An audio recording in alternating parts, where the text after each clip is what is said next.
Adelaide North Special School is the largest special school in South Australia with 176 students.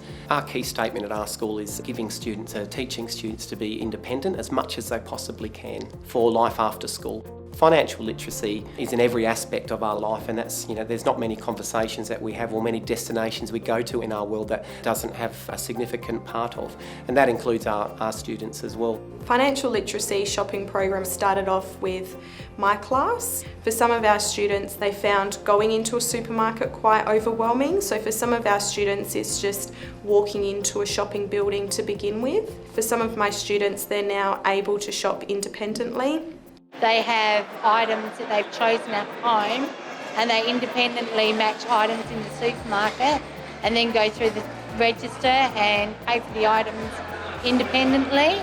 I could never take my son Jay to the shops beforehand. Long term, this program will help him to be able to handle his own money, to know that he has to put money in, get change back, to be socially appropriate at shop, and that generally you get a shopping list, you follow it, so that will help him in the long run. When we plan, we look at our ABLES scope and sequence in regards to our financial literacy. Some students in the lesson were functioning at level A all the way through to the foundational year 1 level.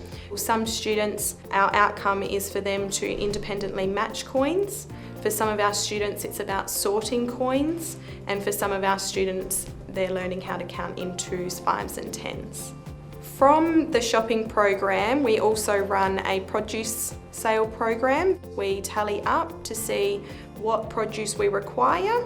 The students harvest the produce and then get that produce ready for our produce sale in the afternoons. Having the garden has been a really great way to engage the kids. We had potatoes last year and they just absolutely loved digging them up, getting them ready to sell, and it was really great to see them excited. Our plan for the financial literacy program is to potentially start it in the earlier years, so in our JP unit, so that then we can build upon that as they get older. Our main aim, of course, is to develop independent consumers who can be able to financially look after their own money or with some support. Programs like this are amazing, and if you choose to do it, well, you're going to definitely see the difference, because I have, and I know other parents here at the school have definitely seen a difference in their child and being able to do things that your neurotypical kids can do.